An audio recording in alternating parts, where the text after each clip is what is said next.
नमस्ते छात्रों। आज हम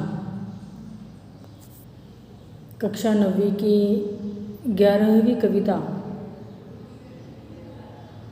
निर्माणों के पावन युग में इसे देखने जा रहे हैं, जिसे अटल बिहारी वाजपेयी जी ने लिखा है, जो हमारे भारत देश के भूतपूर्व प्रधानमंत्री के रूप में पहचाने जाते हैं।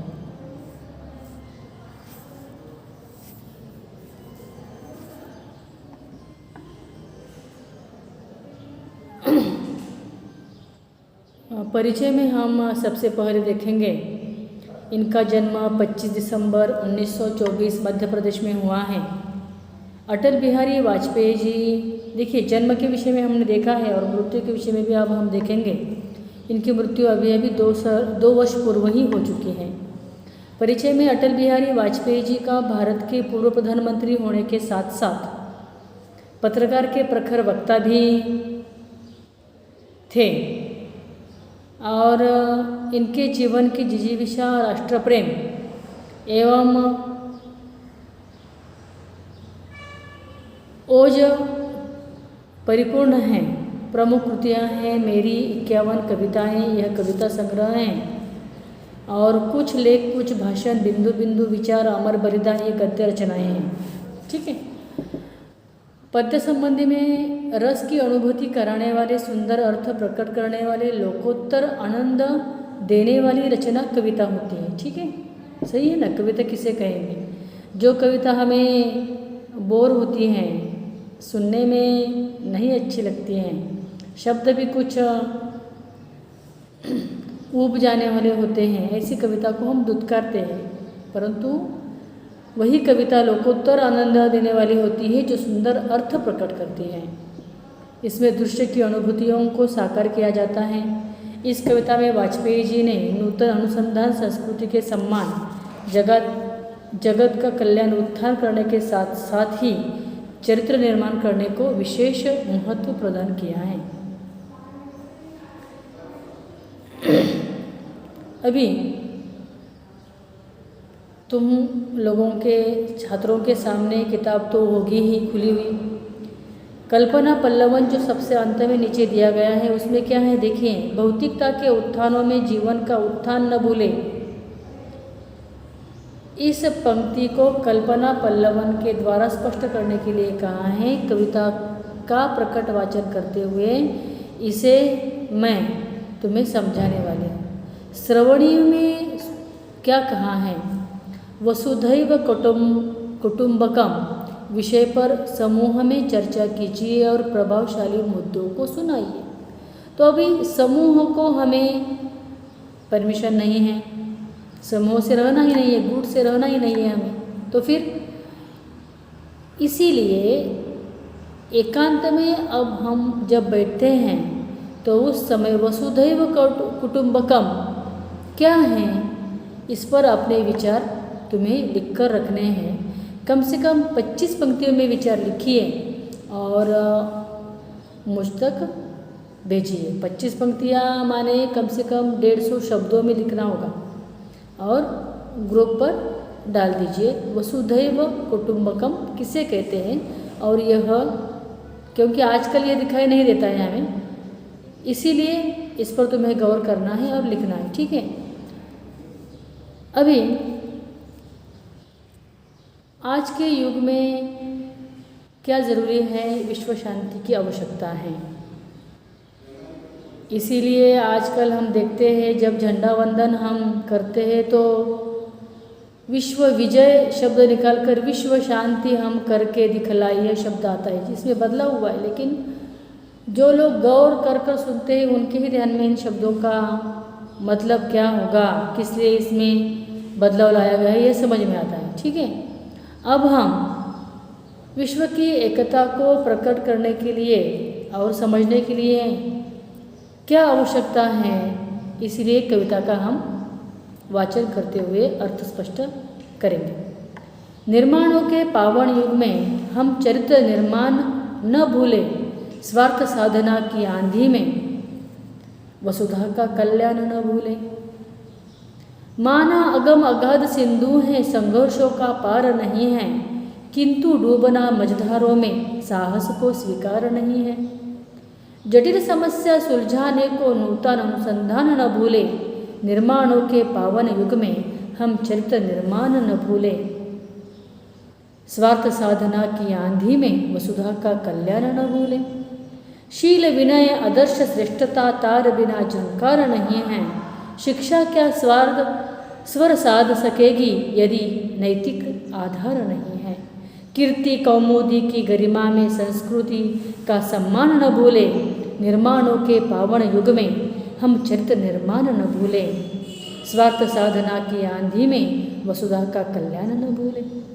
आविष्कारों की कृतियों में यदि मानव का प्यार नहीं है, सृजनहीन विज्ञान व्यर्थ है, प्राणी का उपकार नहीं है। भौतिकता के उत्थानों में जीवन का उत्थान न भूले, निर्माणों के पावन युग में हम चरित्र निर्माण न भूले। स्वार्थ साधना की आंधी में वसुधा का कल्याण न भूले। इतनी सुंदर कविता है और सुंदर संदेश भी हमें दिया गया है। वसुधा का कल्याण करते हुए हमें कौन सी बातों को नहीं भूलना है, यह ध्यान में रखना है। पावन युग है, लेकिन कैसा युग है? निर्माणों का युग है। पावन यानी पवित्र, पवित्र निर्माण करना है और पवित्र निर्माणों का पावन युग है। इसीलिए सबसे पहले हमें चरित्र का निर्माण करना है। चरित्र के निर्माण में क्या आता है छात्रों? चरित्र किसे कहेंगे? हमारा बोलचाल चरित्र है, हमारा चाल चलन चरित्र है, हमारी आदतें चरित्र हैं, हमारा भूतकाल चरित्र है, वर्तमान काल भी चरित्र है।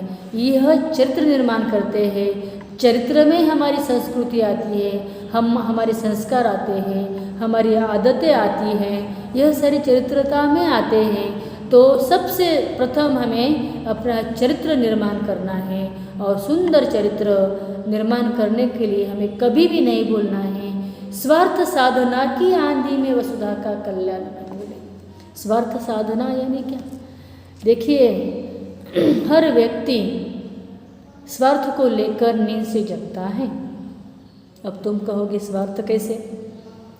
जैसे ही वह जगता है सबसे पहले अपना विचार करता है कितने बज गए, फिर कामों की उसके लिए जो व्यस्त होगा, जिसका चरित्र अच्छा है, वह कामों की समय पत्रिका बना लेता है। सबसे पहले सोते समय ही बनाता है। वह समय पत्रिका बनाते समय वह स्वार्थ साधना, जब वह अपने लिए, अपने परिवार के लिए ही काम करता है तो उसमें उसका स्वार्थ ही है। और इस स्वार्थ साधना की आंधी, यह आंधी है, संकट है। इसमें हमें पृथ्वी, वसुधा, अवनी, इसका कल्याण करना है। पैदल चलना है। चलते समय हमें रास्ते के बड़े बड़े पत्थरों को दूर धकेलना है। अगर हमें हमारे घर का कूड़ा दूर फेंकना है, इसका अर्थ ऐसा नहीं है कि बाइक पर चल रहे हैं, घर के बाहर जाना है, कूड़ा भी ले जाए, किसी भी रास्ते के किनारे गए और डाल दिया, फेंक दिया। यह स्वार्थ साधना की आंधी में वसुधा का कल्याण कहा गया। कूड़े को फेंकने के लिए हमें अन्य जगह निश्चित की गई है, उसी निश्चित जगह पर हमें कूड़े का इंतज़ाम करना है, उसे नियंत्रित रखना है। यह स्वार्थ साधना जो है, इसमें वसुधा का किस तरह कल्याण हमें नहीं बोलना है, यह समझ गए होंगे। माना अगम अगाध सिंधु हैं, संघर्षों का पार नहीं है, किंतु डूबना मझधारों में साहस को स्वीकार नहीं है। जटिल समस्या सुलझाने को नूतन अनुसंधान न भूले। माना अगम अगाध सिंधु है, संघर्षों का पार नहीं। ठीक है, हमारे जीवन में हमें जीवन बिताना है। वह जीवन कैसा है? अगम अगाध सिंधु है। सिंधु यानी सागर, समुद्र। यह जैसे दूर तक दिखाई देता है फैला हुआ, उसी तरह हमारा जीवन है। अगम अगाध है, अगम है, दूर तक जाने वाला है, अगाध है, फैला हुआ है। इसके संघर्षों का पार नहीं है। जीवन में कई संघर्ष हमें सामने दिखाई देते हैं। संघर्षों का हमें मुकाबला करना है, इन्हें पार करना है। संघर्ष यानी क्या? संघर्ष यानी कुछ प्राप्त करने के लिए जब हम जूझते हैं, कठिनाइयों का मुकाबला करते हैं, जो हमें असाध्य है उसे साध्य करने का प्रयास करते हैं, उसे कहा है संघर्ष। इसका पार नहीं है, इसकी सीमा नहीं है, पार यानी सीमा नहीं है इसकी। किंतु डूबना मझधारों में साहस को स्वीकार भी नहीं है, लेकिन डूबना इसमें ही समाप्त होना यह भी हमें स्वीकार नहीं है। इन्हें पार करते करते हम जीवित रहना चाहते हैं, नहीं, तरक्की कर कर भली भांति जीवन जीना चाहते हैं। इसीलिए कहा किंतु डूबना मझधारों में साहस को स्वीकार है ये। लेकिन इस जीवन की धारा में, सिंधु की मझधारा में हमें डूबना नहीं है, यह स्वीकार ही नहीं है हमें समाप्त होना। जटिल समस्या सुलझाने को नूतन अनुसंधान न भूले। अगर हमें जटिल समस्या हमारे सामने है, वह सुलझाना यानी दूर करना, समाप्त करना। अगर यह है तो हमें नए अनुसंधान करना है। अनुसंधान यानी आविष्कार, नए आविष्कार, नए निर्माण, यह हमें करने हैं, वो उन्हें हमें नहीं भूलने। नूतन नए प्रयास करने हैं, नए प्रयत्न करने हैं, नए तरह से जूझने हैं, संघर्ष करना है। इसीलिए कहा है जटिल समस्या सुलझाने को नूतन अनुसंधान न भूले। और उसके बाद आगे कवि कहते हैं, सुंदर बातें हैं। शील विनय आदर्श श्रेष्ठता तार बिना झंकार नहीं है। शिक्षा क्या स्वर साध सकेगी यदि नैतिक आधार नहीं है। कीर्ति कौमुदी की गरिमा में संस्कृति का सम्मान न भूले। कितना सुंदर है। शील विनय आदर्श श्रेष्ठता, देखो ये 4 स्तंभ हैं। शील यानी चरित्र, विनय यानी विनम्रता, आदर्श यानी हमारे अच्छे विचार, और श्रेष्ठता यानी हम सबसे श्रेष्ठ कैसे हैं, यानी मैं सबसे अच्छे आदतों वाली कैसी बनूंगी, सबसे ऊंची कैसे जा पाऊंगी। इनके बिना हमारे जीवन में कोई झंकार तो है नहीं। तार की जो छेदने वाली झंकार होती है ना, सारे गम को एक तार छेदने पर जैसे झंकार आती है, उसी तरह हमारे जीवन में झंकार आते। शील के है, विनय के है, आदर्श के है, श्रेष्ठता के हैं। शिक्षा क्या स्वर साध सकेगी यदि नैतिक आधार नहीं। शिक्षा लेने से सारी बातें पूर्ण होती है, ऐसा नहीं। शिक्षा का अर्थ यहाँ पर शिक्षण है। शिक्षा यानी पनिशमेंट नहीं, हिंदी में शिक्षा का अर्थ है एजुकेशन, शिक्षण। अगर केवल शिक्षा ली, एजुकेशन लिया, डिग्री प्राप्त हुई, तुम परिपूर्ण नहीं बन पाओगे। तुम्हारे पास अगर नैतिक आधार नहीं, नैतिकता यानी क्या? नैतिकता यानी क्या? नैतिकता का अर्थ है अगर रुपए कमाने हैं तो हम काले धंधे नहीं करेंगे, हम दिन दहाड़े पसीना बहाएंगे और पैसे कमाएंगे, इसे हम कहेंगे नैतिकता। लेकिन मुझे कुछ दिनों में ही अमीर बनना है, इसीलिए रात में भी काम करेंगे। काले धंधे जो होते हैं तुम्हें पता है, उसके लिए स्पष्टीकरण देने की ज़रूरत नहीं है। वहाँ पर भी जाएंगे, चोरी डकैती करेंगे या किसी की जेब से कुछ पैसे निकालेंगे, किसी को झूठ बोलकर ठगाएंगे। यह सारे अनैतिकता के आधार हैं। हमें नैतिकता का आधार लेना है। अगर नैतिकता का आधार नहीं होगा तो शिक्षा का कोई लाभ नहीं है, कोई फायदा नहीं है। अशिक्षित व्यक्ति भी शिक्षित व्यक्ति से कई बार सुसंस्कृत और सुसंस्कारित होता है, यह तुम्हें गौर करना है। देखिए, कई बार तुम्हारे अनपढ़ माता पिता जी अगर होंगे तो वह सुशील सुशिक्षित व्यक्ति से भी उनकी आदतें अच्छी हैं, उनके विचार अच्छे हैं, इसीलिए उनके पास नैतिक आधार भी है और इसीलिए वे नया निर्माण भी करना चाहते हैं। कीर्ति कौमुदी की गरिमा में संस्कृति का सम्मान न। कीर्ति कौमुदी की गरिमा, गरिमा यानी हमारा अहंकार, हमारे पास जो हमारा अभिमान है, इसके कारण संस्कृति को हमें नहीं भूलना है, संस्कृति का सम्मान नहीं भूलना है। कीर्ति कौमुदी यानी क्या? कीर्ति कौमुदी हम संपन्न हैं, अमीर हैं, हमारे पास रुपए हैं, पैसे हैं, हम कोई भी चीज़ खरीद कर सकते हैं। इसका अर्थ ऐसा नहीं कि हमारी संस्कृति हमें भूलनी है। संस्कृति को याद रखना है, भले ही हम परिश्रम के द्वारा कितने भी अमीर क्यों न हो सके, लेकिन हमें हमारी संस्कृति नहीं भूलनी है। क्या है हमारी संस्कृति? फॉर एग्जाम्पल, भारत की संस्कृति क्या है? बड़ों का सम्मान करना, सही है ना? बड़ों का सम्मान करना, यह सबसे बड़ी संस्कृति है। भूखे को रोटी देना, पैसे को पानी देना, और फिर अस्पतालों की व्यवस्था करना, रास्ते के किनारे पेड़ लगवाना, पेड़ों की लगाने के लिए, पेड़ों को बोने के लिए कोशिश करना है, पेड़ों को संभालना है। पेड़ है तो दुनिया है। इस तरह हमारी संस्कृति को हमें नहीं भूलना है। और कई संस्कृतियाँ हैं, वह कौन सी है? अतिथि देवो भव है, ठीक है। और दूसरी कौन सी है? और कौन सी कह सकते हैं हम? कि संयम, कि सामने वालों का सुनकर लेने की हमें क्या चाहिए? एक कैपेसिटी चाहिए, औकात चाहिए, हमें वह बात आनी चाहिए। कई लोग सामने वाले को सुनने को तैयार ही नहीं, इसीलिए हम कई बार देखते हैं रास्ते के किनारे दो गाड़ियों वालों के बीच झगड़े होते हैं, इतना संघर्ष होता है कि वह गाली पर आ जाते हैं। गाली के साथ साथ अपने माता जी का भी उद्धार कर लेते हैं। कितनी गंदी और घिनौनी बातें हैं। तो इन्हें हमें नहीं करना, यह संस्कृति नहीं है, असंस्कृति का। तो हमें संस्कृति का सम्मान करते हुए हमें आगे जाना है, इस संस्कृति का सम्मान करना नहीं भूलना है। निर्माणों के पावन युग में चैत्र निर्माण न भूले, स्वार्थ साधना की आंधी में वसुधा का कल्याण न भूले।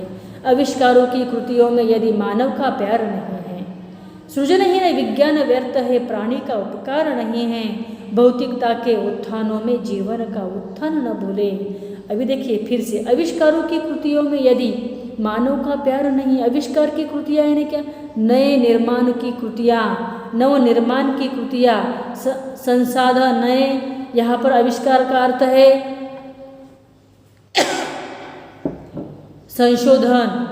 संशोधन में हमें लगना है, नई नई चीज़ों को निर्माण करना है। अभी परसों टेलीविज़न पर एक न्यूज़ थी, खबर थी, क्या थी?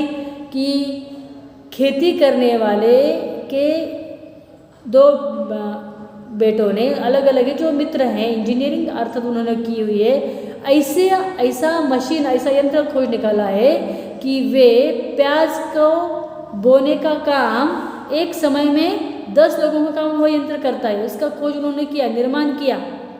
इस तरह की खोज, निर्माण, आविष्कारों की कृतियाँ हमें करनी है, लेकिन इसके लिए हमें मनुष्य के प्रति प्रेम भी रखना है, मानव के प्रति प्यार रखना है, प्यार को तोड़ना नहीं है। मनुष्य के प्रति हमें प्रेम रखना है, जताना है, दया दिखलानी है और मनुष्य का सम्मान करना है। सृजनहीन विज्ञान व्यर्थ है, पानी का उपकार नहीं है, प्राणी का उपकार नहीं। सृजनहीन विज्ञान यानी साइंस, सृजनहीन अगर वह होगा तो वह व्यर्थ है। विज्ञान को सुनना है, विज्ञान को हमें कृति में लाना है। और फिर अगर यह सब होते हुए अगर प्राणी का उपकार हम पर है, यह अगर हम बोल गए तो हम नया निर्माण कर भी हमारा कुछ लाभ नहीं। प्राणी का उपकार रखना है, प्राणी का उपकार रखना है हमें। प्राणी यानी कौन से प्राणी? फिर वह केवल जानवर ही है क्या? नहीं, प्राणी का अर्थ है जानवर तो है ही, जानवरों में कई प्राणी आते हैं, लेकिन मनुष्य प्राणी भी हैं। मनुष्य प्राणी के उपकार हमें नहीं भूलना है। एक दूसरे पर हम प्रेम रखते हैं, प्रेम जताते हैं, सम्मान करते हैं, एक दूसरे के लिए जीवन जीते हैं, एक दूसरे की भूख मिटाते हैं, प्यास बुझाते हैं। इसीलिए प्राणी का उपकार हमें नहीं भूलना है। भौतिकता के उत्थानों में जीवन का उत्थान न हो। भौतिकता यानी क्या? भौतिकता का उत्थान, भौतिक बातें यानी जो कृत्रिम होती है, जैसे कि भौतिक सुख कौन सा है? एसी की हवा, फैन की हवा, टेप रिकॉर्डर को सुनना, टेलीविज़न को देखना, लैपटॉप को देखना, ये भौतिकता का उत्थान है। लेकिन इस उत्थान के साथ साथ जीवन के उत्थान को हमें याद करना है। विज्ञान की कथा हमने पढ़ी है ना, कि मनुष्य अपने तरक्की के धुंध में यह भूल गया कि मनुष्य ने काम करना चाहिए। तो इस तरह जीवन का उत्थान हमें नहीं भूलना है। इसीलिए आगे कवि कहते हैं अंतिम 2 पंक्तियों में, निर्माणों के पावन युग में हम चरित्र निर्माण न भूले, स्वार्थ साधना की आंधी में वसुधा का कल्याण न भूले। इस तरह कविता है, यहाँ तक समझ गए होंगे। कोई समस्या होगी तो मैसेज के द्वारा मुझे समझाना है, ठीक है। ओके।